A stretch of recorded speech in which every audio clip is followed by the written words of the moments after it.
ലോകമെമ്പാടുമുള്ള വെടിനിർത്തലുകൾ ദുർബലമായി തുടരുന്നതിനാൽ ഇന്ത്യയും പാകിസ്ഥാനും തമ്മിലുള്ള സംഘർഷങ്ങൾ എല്ലാ ദിവസവും യുഎസ് സൂക്ഷ്മമായി നിരീക്ഷിക്കുന്നുണ്ടെന്ന് US state secretary Marco Rubio. യുഎസിന് ഇന്ത്യക്ക് മേലൊരു കണ്ണുള്ളതുകൊണ്ട് സംഘർഷ സാഹചര്യങ്ങൾ നിരീക്ഷിച്ചുകൊണ്ട് ഇന്ത്യയെ പണിയാനും പാകിസ്ഥാന് പിന്തുണയേകാനുമുള്ള സാഹചര്യം വളരെ കൂടുതലാണ്.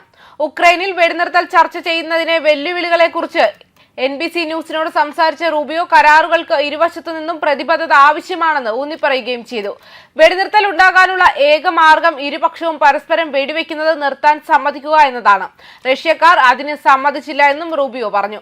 വെടിനിർത്തൽ നിലനിർത്തുന്നത് സങ്കീർണമാണെന്നും ദക്ഷിണേഷ്യ ഒരു ഉദാഹരണമായി ഉയർത്തിക്കാട്ടുന്നുവെന്നും അദ്ദേഹം കൂട്ടിച്ചേർത്തു. പാകിസ്ഥാനും ഇന്ത്യയും തമ്മിൽ എന്താണ് സംഭവിക്കുന്നതെന്ന് കംബോഡിയയ്ക്കും തായ്ലാന്റിലുമിടയിൽ എന്താണ് സംഭവിക്കുന്നതെന്ന് ഞങ്ങൾ എല്ലാ ദിവസവും നിരീക്ഷിച്ചുകൊണ്ടിരിക്കുമെന്നും അദ്ദേഹം വ്യക്തമാക്കി.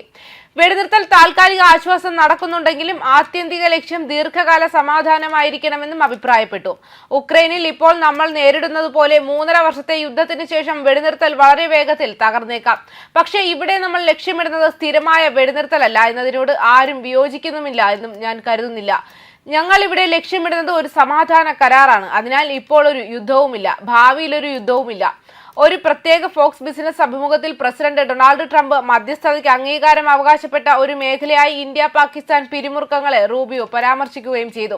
സമാധാനത്തിന് മുൻഗണന നൽകിയ ഒരു പ്രസിഡന്റിനെ ലഭിച്ചതിൽ ഞങ്ങൾക്ക് വളരെ ഭാഗ്യമുണ്ട്.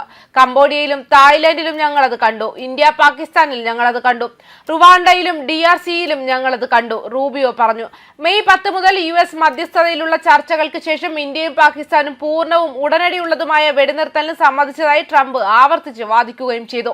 വ്യാപാരം വർദ്ധിപ്പിക്കുമെന്ന വാഗ്ദാനങ്ങളുമായി അദ്ദേഹം അവകാശവാദത്തെ ബന്ധപ്പെടുത്തി അവരുടെ പിരിമുറുക്കങ്ങൾ ഏകദേശം 40 തവണ പരിഹരിക്കാൻ സഹായിച്ചു. എന്നിരുന്നാലും പുറത്തു നിന്നുള്ള മധ്യസ്ഥതയെക്കുറിച്ചുള്ള ഏതൊരു നിർദ്ദേശവും ന്യൂഡൽഹി നിരന്തരം നിരസിക്കുകയാണ് ചെയ്യുന്നത്. ഓപ്പറേഷൻ സിന്ദൂർ നിർത്താൻ ഒരു വിദേശ നേതാവും ഇന്ത്യയോട് ആവശ്യപ്പെട്ടിട്ടില്ലെന്ന് പ്രധാനമന്ത്രി നരേന്ദ്രമോദി പാർലമെന്റിൽ വ്യക്തമാക്കി.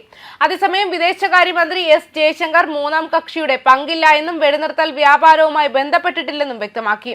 മാത്രമല്ല French president Emmanuel Macron, UK പ്രധാനമന്ത്രി കെയർ സ്റ്റാർമർ, ഇറ്റാലിയൻ പ്രധാനമന്ത്രി Georgia Meloni, German chancellor Frederick Merz എന്നിവരുൾപ്പെടെ നിരവധി യൂറോപ്യൻ നേതാക്കൾ തിങ്കളാഴ്ച വൈറ്റ് ഹൌസിൽ US പ്രസിഡന്റ് ഡൊണാൾഡ് ട്രംപുമായുള്ള കൂടിക്കാഴ്ചയിൽ ഉക്രൈനിയൻ പ്രസിഡന്റ് വ്ളാഡിമിർ സെലൻസ്കിയോടൊപ്പം ചേരുമെന്ന് റിപ്പോർട്ടുകൾ വ്യക്തമാക്കുന്നുണ്ട്. സെലൻസ്കിയുടെ അഭ്യർത്ഥന പ്രകാരം ട്രംപുമായുള്ള കൂടിക്കാഴ്ചയിൽ താനും പങ്കെടുക്കുമെന്ന് European commission president Ursula von der സ്ഥിരീകരിക്കുകയും ചെയ്തു. News desk Karma news.